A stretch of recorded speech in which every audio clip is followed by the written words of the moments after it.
আজ class 10-এর first chapter শুরু করছি, পরিবেশের জন্য ভাবনা বা এনভায়রনমেন্টাল কনসার্ন। তো এই চ্যাপ্টারের আজকে আমি বেশ কয়েকটি টপিক কমপ্লিট করব।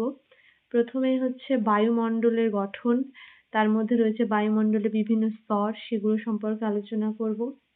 তারপরে ওজোন স্তর সম্পর্কে আলোচনা করব, ওজোন স্তর ধ্বংসের কারণ এবং তার ফলাফল, এই সব টপিকগুলো সম্পর্কে আজকে আলোচনা করব। প্রথমেই আছে বায়ুমণ্ডলের গঠন। তো বায়ুমণ্ডলের গঠন জানার আগে আমাদের জানতে হবে বায়ুমণ্ডল কি। বায়ুমণ্ডল হলো ভূপৃষ্ঠ থেকে কয়েক হাজার কিলোমিটার উচ্চতা পর্যন্ত বলয় আকারে বিস্তৃত যে অদৃশ্য গ্যাসীয় আবরণ পৃথিবীকে ঘিরে রেখেছে, সেটি হচ্ছে বায়ুমণ্ডল। বেশ, এরপর একটা ইম্পর্টেন্ট টপিকে যাচ্ছি, যেটা হচ্ছে বায়ুমণ্ডলের মূল উপাদানগুলি কি কি। বায়ুমণ্ডলে বিভিন্ন রকমের গ্যাস রয়েছে। তো এই গ্যাসগুলির নাম এবং তারা কত শতাংশ উপস্থিত সেটাও আমাদের ভালোভাবে জানতে হবে। প্রথমেই রয়েছে নাইট্রোজেন, এর পার্সেন্টেজ কত? 78.08%। দেন আছে অক্সিজেন, এর পার্সেন্টেজ 20.98%। তারপরে আছে আর্গন 0.93%। তারপরে আছে কার্বন ডাই অক্সাইড 0.035%। এছাড়াও ওজোন আছে, হাইড্রোজেন আছে, জলীয় বাষ্প ও ধূলিকণা, এগুলো খুব সামান্য পরিমাণে রয়েছে। নেক্সট চলে আসি, এখানে রয়েছে উষ্ণতা ও উচ্চতার ভিত্তিতে বায়ুমণ্ডলকে 5টি স্তরে ভাগ করা হয়েছে। কি কি স্তর? এটা তো এক্সামের জন্য খুবই ইম্পর্টেন্ট একটা পয়েন্ট বা টপিক, যে বায়ুমণ্ডলকে কয়টি স্তরে ভাগ করা হয় এবং কি কি। প্রথমে রয়েছে ট্রপোস্ফিয়ার, তারপরে স্ট্র্যাটোস্ফিয়ার, তারপরে মেসোস্ফিয়ার, তারপরে থার্মোস্ফিয়ার, তারপরে এক্সোস্ফিয়ার। তো এইখান থেকে কি পড়তে হবে?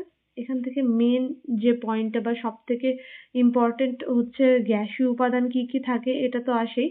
আর এর থেকেও বেশি ইম্পর্টেন্ট হচ্ছে এদের উচ্চতাটা কত, ভূপৃষ্ঠ থেকে এদের উচ্চতাটা ঠিক কতটা সেটা পড়তে হবে।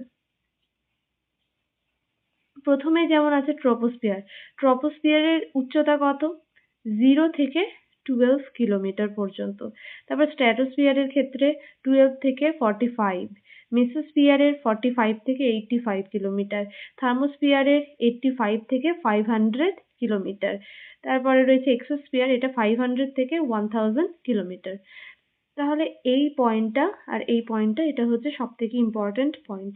যেমন ট্রপোস্ফিয়ারের গ্যাসীয় উপাদানগুলি কি কি আছে একটু দেখে নিতে হবে প্রত্যেকটাই। যেমন এক্সোস্ফিয়ারে কি আছে? হাইড্রোজেন এবং হিলিয়াম। আর যেটা দেখতে হবে সেটা হচ্ছে এই যে উচ্চতা বৃদ্ধির প্রভাবে এদের উপর কি প্রভাব পড়ে, এটাও একটা ইম্পর্টেন্ট পয়েন্ট, যে উচ্চতা বৃদ্ধির সাথে সাথে উষ্ণতার ওপর কি প্রভাব পড়ে এবং চাপের ওপর কি প্রভাব পড়ে বিভিন্ন স্তরের ক্ষেত্রে।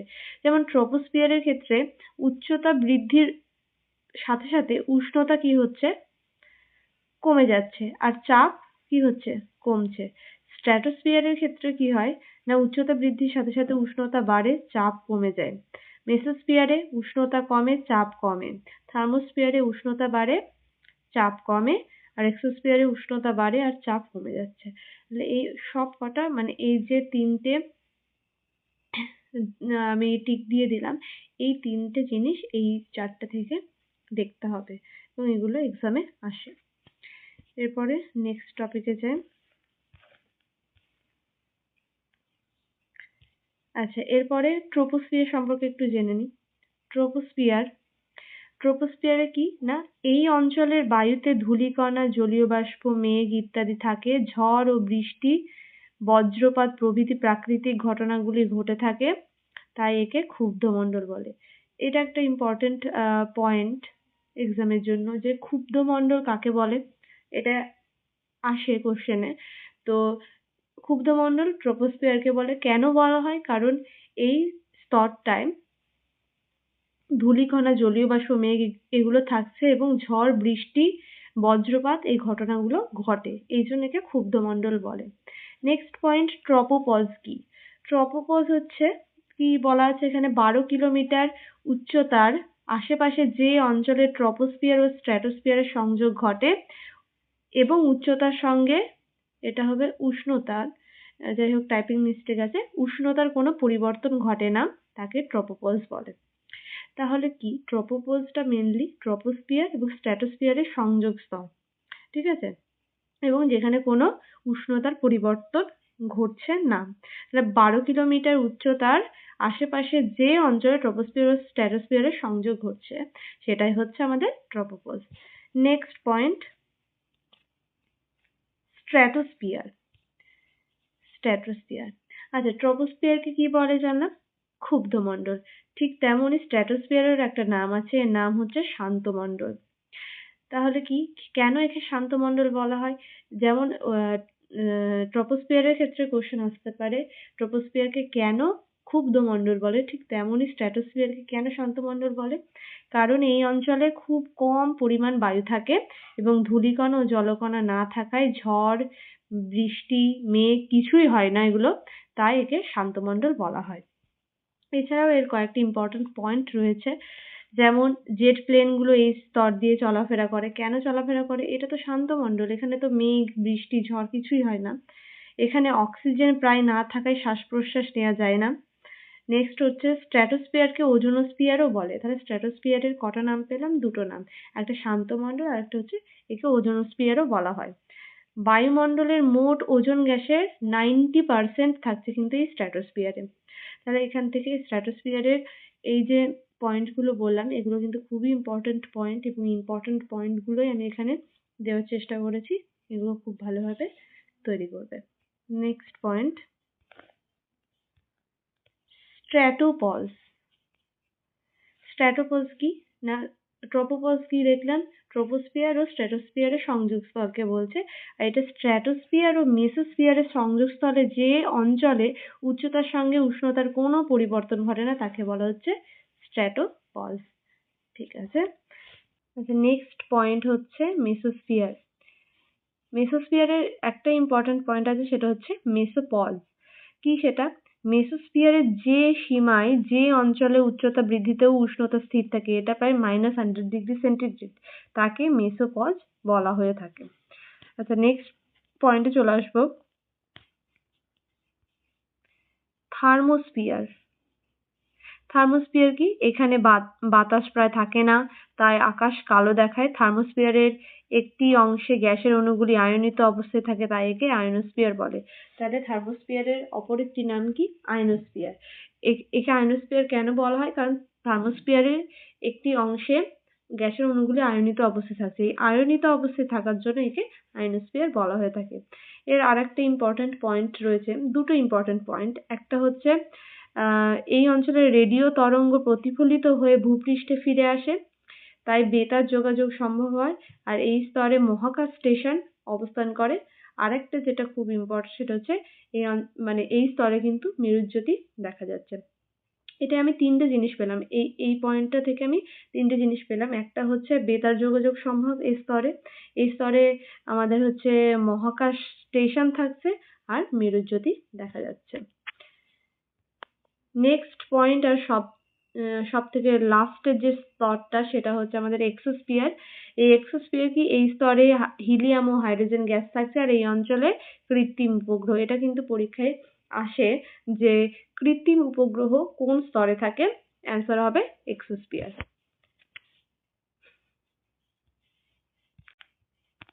এরপরে নেক্সট টপিক হচ্ছে আমাদের ওজোন স্তর।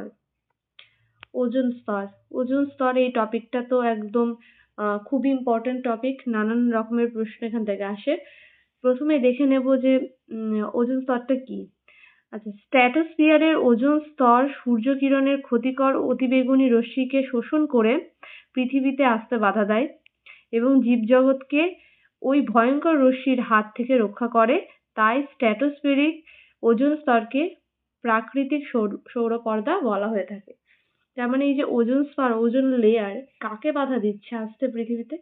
অতিবেগুনি বা ইউভি রেকে, যেটা আমাদের শরীরের পক্ষে খুবই ক্ষতিকারক, তাই তো? ইউভি রে থেকে জীবজগৎকে বাঁচাচ্ছে কে? না এই ওজোন লেয়ার, ঠিক আছে, তাই একে প্রাকৃতিক সৌরপর্দাও বলা হয়। নেক্সট কি আছে দেখি, এরপরে দেখব ওজোন স্তর কিভাবে সৃষ্টি হচ্ছে। ওজোন স্তর সৃষ্টির দুটো ধাপ রয়েছে, একটা হচ্ছে ওজোন অণুর উৎপাদন, একটা ওজোন অণুর বিয়োজন। এই ধাপ দুটো চক্রাকারে ঘটতেই থাকে। এই দুটো অ্যাকচুয়ালি একটা চেন রিয়াকশন হয়, মানে পরপর এটা ঘটতেই থাকবে, এর ফলে কিন্তু ওজোন স্তর সৃষ্টি হয়। তাহলে প্রথমে ওজোন অণুর উৎপাদনে কি রয়েছে, এই যে অক্সিজেন অণু, এটা কিন্তু স্ট্র্যাটোস্ফিয়ারের অক্সিজেন অণু, স্ট্র্যাটোস্ফিয়ারে উপস্থিত অক্সিজেন অণু কম তরঙ্গদৈর্ঘ্যের ইউভি রশ্মি, যার তরঙ্গদৈর্ঘ্য 240 ন্যানোমিটারেরও কম, কি তৈরি করছে, পারমাণবিক অক্সিজেন তৈরি করছে, তাই তো। এই পারমাণবিক অক্সিজেন আবার আণবিক অক্সিজেনের সাথে যুক্ত হয়ে ওজোন অণু তৈরি করছে। এটা গেল ওজোন অণুর উৎপাদন। এরপরে আসছে ওজোন অণুর বিয়োজন। ওজোন অণুর বিয়োজন কি হচ্ছে, ওজোন অণু বেশি তরঙ্গদৈর্ঘ্যের ইউভি রশ্মি, এটার প্রেজেন্সে কি করছে, এর তরঙ্গদৈর্ঘ্য কত, 300 ন্যানোমিটারের বেশি, এর প্রেজেন্সে কি করছে, O2 এবং একটা পারমাণবিক অক্সিজেন তৈরি করে দিচ্ছে। এরপরে আবার ওজোন অণু পারমাণবিক অক্সিজেনের প্রেজেন্সে আণবিক অক্সিজেন তৈরি করছে, এবং এই প্রসেস দুটো চলতে থাকবে। এর ফলে একটা গতিশীল সাম্যের সৃষ্টি হচ্ছে, ঠিক আছে, একটা ইকুইলিব্রিয়াম তৈরি হয়ে যায়। এর ফলে স্ট্র্যাটোস্ফিয়ারে ওজোন গ্যাসের পরিমাণ কিন্তু স্থির থাকে। নেক্সট হচ্ছে সিএফসি বা ক্লোরোফ্লুরোকার্বনের উৎস কি। ক্লোরোফ্লুরোকার্বনের উৎস প্রথমত এটা পাওয়া যায় রেফ্রিজারেটর ও বাতানুকূল যন্ত্রে হিমায়ক রূপে, হ্যাঁ, তারপরে অগ্নি নির্বাপক যন্ত্রে, অ্যারোসল স্প্রেতে, ইলেকট্রনিক যন্ত্রে পরিষ্কারক রূপে। এই চারটে পয়েন্টই ভালোভাবে দেখতে হবে, এক্সামে আসে। এরপরে একটা মোস্ট ইম্পর্টেন্ট টপিক রয়েছে, যেটা হচ্ছে ওজোন স্তর ধ্বংসে সিএফসির ভূমিকা। এটা এক্সামের জন্য খুবই ইম্পর্টেন্ট একটা টপিক, এটাকে খুব ভালোভাবে রেডি করবে। প্রথমে দেখে নেব কি লেখা রয়েছে, তারপরে আমি রিঅ্যাকশনগুলোয় আসছি। বলেছে সিএফসি সমূহ স্ট্র্যাটোস্ফিয়ারে ওজোন স্তর ধ্বংসে অনুঘটক রূপে কাজ করে। অ্যাকচুয়ালি এই যে সিএফসি, এটা অনুঘটক হিসেবে কাজ করছে, কিসের না, ওজোন স্তর ধ্বংসের ক্ষেত্রে। অতিবেগুনি রশ্মির আঘাতে সিএফসি বিভাজিত হয়ে সক্রিয় ক্লোরিন পরমাণু তৈরি করে। এই টার্মগুলো একটু অচেনা লাগছে, আমি সব বুঝিয়ে দিচ্ছি, আগে একটু পড়ে নিই। এরপরে বলছে এই সক্রিয় ক্লোরিন পরমাণু ওজোন স্তরের O2 এর সাথে বিক্রিয়া করে অক্সিজেন ও ক্লোরিন মনোক্সাইড বা ClO উৎপন্ন করে। উৎপন্ন ক্লোরিন মনোক্সাইড বা ClO আবার ওজনের সঙ্গে বিক্রিয়া করে O2 অণু ও সক্রিয় ক্লোরিন পরমাণু উৎপন্ন করে। উৎপন্ন ক্লোরিন পুনরায় O3 সঙ্গে বিক্রিয়া করে O2 অণু সৃষ্টি করে। এইভাবে প্রক্রিয়াটি নির্বিচ্ছিন্নভাবে চলতে থাকে এবং ওজোন স্তর ক্রমশ পাতলা হতে থাকে। বেশ, তাহলে এই যে প্রসেসটা আমরা দেখলাম, এটা একটা নির্বিচ্ছিন্ন প্রক্রিয়া বা কন্টিনিউয়াস প্রসেস। ঠিক তেমনি ওজোন স্তর যখন সৃষ্টি হচ্ছিল, সেটাও কিন্তু একটা কন্টিনিউয়াস প্রসেস বা নির্বিচ্ছিন্ন প্রক্রিয়া ছিল, ঠিক আছে, বা চক্রাকারে চলছিল। এবার এই যে ওজোন স্তরের ক্ষেত্রে, ধ্বংসের ক্ষেত্রে সিএফসি কি ভূমিকা গ্রহণ করছে একটু দেখে নিই। তাহলে এই যে সিএফসি বা ক্লোরোফ্লুরোকার্বন, হ্যাঁ, এটা কি কি দিয়ে গঠিত, মেনলি দুটো জিনিস দিয়ে গঠিত। একটা হচ্ছে CFCl3, নিচে আসলে একটু নিচের দিকে আমি দেখাই যে CFCl3 আর CF2Cl2, এই দুটো জিনিস দিয়ে সিএফসি গঠিত, ঠিক আছে। এই যে CFCl3, এটাকে কি বলে জানো, এটাকে বলা হয় ফ্রিয়ন 11, বা এটার নাম হচ্ছে ট্রাইক্লোরোফ্লুরোমিথেন, ঠিক আছে। আর এই যে এটা CF2Cl2, এটার বাণিজ্যিক নাম হচ্ছে CFC12 বা ফ্রিয়ন 12, আর এটার নাম হচ্ছে ডাইফ্লুরোমিথেন। দুটো ফ্লুরিন দুটো ক্লোরিন, ওই জন্য ডাইফ্লুরো, ঠিক আছে। বেশ, এইবার দেখব যে এদের রিয়াকশনটা কিভাবে ঘটছে। তো সিএফসি দুটো জিনিস দিয়ে গঠিত। হুম দুটোর মিশ্রণ, মূলত দুটো গ্যাসের মিশ্রণ, একটা CFCl3 আর একটা CF2Cl2। কি হচ্ছে এখানে ঘটছে দেখি আগে। CFCl3 বা CFC11, এটাকে আমি CFC11ই বলছি। এটা এইচ নিউটা, এইচ নিউ হচ্ছে অতিবেগুনি রশ্মি। আমি আগেই পড়েছি যে এই লাইনটা ভালো করে খেয়াল করো। অতিবেগুনি রশ্মির আঘাতে সিএফসি বিভাজিত হয়ে সক্রিয় ক্লোরিন উৎপন্ন করে। তাহলে দেখি কি না, CFCl3 এটাও সিএফসিরই একটা পার্ট। অতিবেগুনি রশ্মির প্রেজেন্সে কি করছে না, দুটো জিনিসে ভেঙে যাচ্ছে। একটা হচ্ছে CFCl2 মুক্তমূলক, আর একটা Cl সক্রিয় বা সক্রিয় ক্লোরিন উৎপন্ন করছে। ঠিক তেমনি আর একটা সিএফসি দুটো জিনিস দিয়ে গঠিত, একটা হচ্ছে CFCl3, একটা CF2Cl2। এই CF2Cl2 এটাও এইচ নিউ এর প্রেজেন্সে বা অতিবেগুনি রশ্মির প্রেজেন্সে ভেঙে যাচ্ছে কিসে, CF2Cl মুক্তমূলক আর সক্রিয় ক্লোরিন, এই দুটো ভেঙে যাচ্ছে। এবার কিভাবে এই রিয়াকশনটা হচ্ছে একটু দেখে নিই। এখানে আমি এভাবে লিখতে পারি, দেখো তো, এটা CFCl2 একটা বন্ডের মাধ্যমে দেখালাম Cl, ঠিক আছে।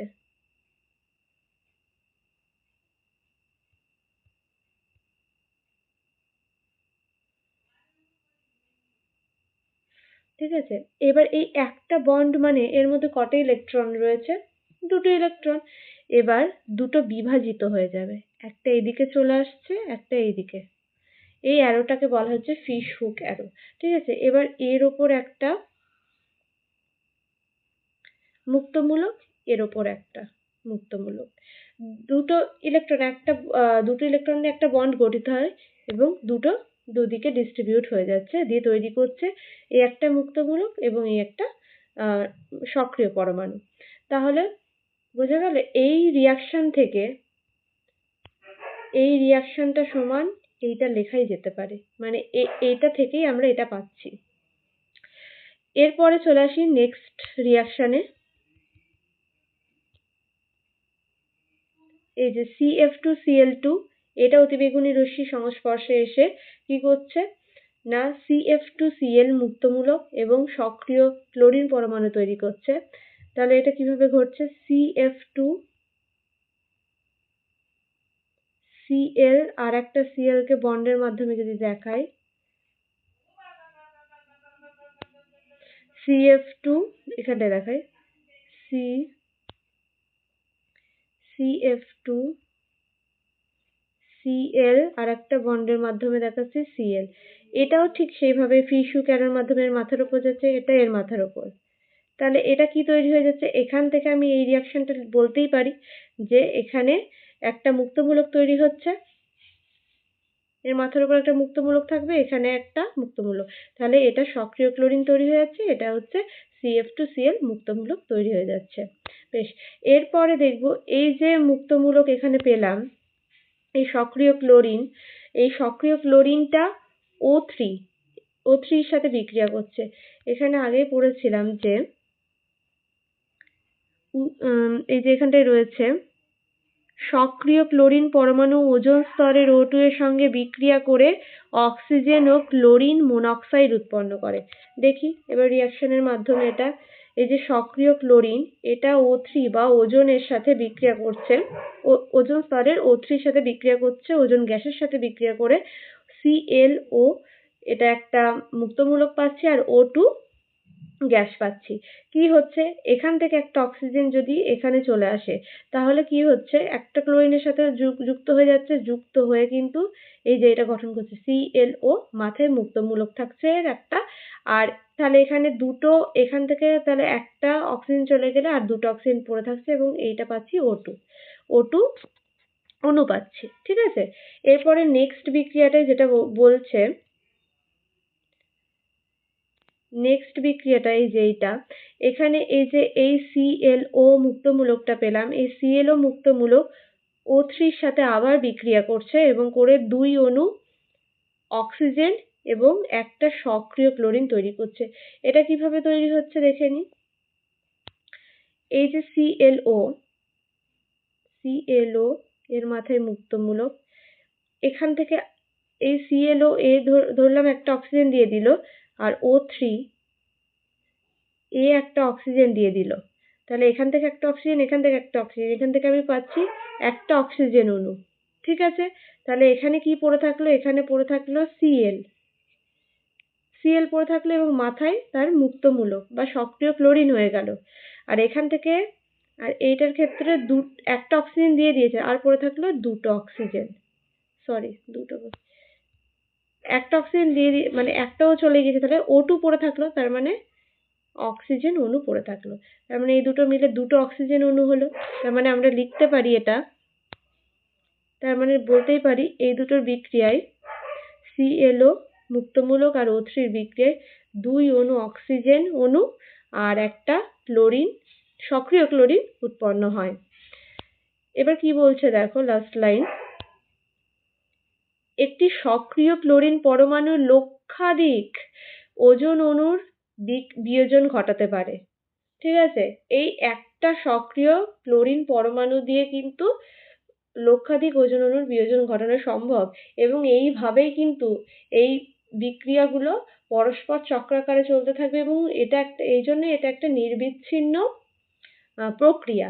হ্যাঁ, এই কন্টিনিউয়াস চলার ফলে কিন্তু ওজোন স্তর ক্রমশ পাতলা হয়ে যায়। ঠিক আছে, আর এই যে রিয়াকশনগুলো পড়ালাম এগুলো কিন্তু প্রত্যেকটা ভালোভাবে লিখে লিখে তোমরা প্র্যাকটিস করবে বাড়িতে। এইটা খুবই ইম্পর্টেন্ট পরীক্ষার জন্য। এবং আজকের লাস্ট টপিক, যে ওজোন স্তর ধ্বংসের ক্ষতিকারক প্রভাব। এটা মোটামুটি সবাই জানো, তাও একবার আমি বলে দিই যে জলবায়ুর ক্ষেত্রে কি প্রভাব পড়ে। ওজোন স্তর বিলুপ্ত হলে ইউভি রশ্মি সরাসরি ভূপৃষ্ঠে আপতিত হবে। এর ফলে ভূপৃষ্ঠের উষ্ণতা বৃদ্ধি পাবে, মেরু অঞ্চলের বরফ গলে গিয়ে সমুদ্রের জলতলের উচ্চতা বেড়ে যাবে। ঠিক আছে, নেক্সট কি বলছে, মানুষের ক্ষেত্রে কি হবে। অতিবেগুনি রশ্মি খুবই ক্ষতিকারক। সেটা কি করবে, ওজোন স্তরই যদি না থাকে, ওজোন স্তর ভেদ করে চলে আসবে। এর ফলে ত্বকে ক্যান্সার, চোখে অসময়ে ছানি, মানুষের স্বাভাবিক রোগ প্রতিরোধ ক্ষমতা এগুলো মানে কমে যাবে। এছাড়াও কি হয়ে যাবে, আলোক রাসায়নিক বিক্রিয়া বৃদ্ধি পাবে, ধোঁয়াশা সৃষ্টি হবে, তাই তো, যেগুলো এখন হচ্ছে দিনে দিনে। তো ওজোন স্তর ধ্বংস হচ্ছে বা ধ্বংসের পথে, সেই জন্য তো এখন ধোঁয়াশা, কুয়াশা এগুলো তো বেড়েই গেছে। এছাড়াও ক্যান্সার, বিভিন্ন রকমের রোগ, এগুলোর প্রবণতাও বেড়েছে। নেক্সট হচ্ছে উদ্ভিদ, জীবজন্তু ও জীবাণুর ক্ষেত্রে কি মানে প্রভাব ফেলছে। অতিবেগুনি রশ্মির প্রভাবে সালোক সংশ্লেষ ব্যাহত হবে, শস্যের উৎপাদন কমে যাবে, মাটির আর্দ্রতা কমে যাবে এবং জলাশয়ের জল বাষ্পীভূত হয়ে কৃষি উৎপাদন কমে যাবে। এই প্রবলেমগুলো কিন্তু ওজোন স্তর ধ্বংসের ফলে দেখা যাবে। এই পয়েন্টটাও এক্সামের জন্য কিন্তু খুবই ইম্পর্টেন্ট। ওজোন স্তর ধ্বংসের ক্ষতিকারক প্রভাব, এটাও এক্সামে এসে থাকে। তো আজকে যেগুলো পড়ালাম খুব ভালোভাবে তোমরা রেডি করো। নেক্সট ক্লাসে পরবর্তী টপিকগুলো সম্পর্কে, এই চ্যাপ্টারেরই পরবর্তী টপিকগুলো সম্পর্কে আলোচনা করব।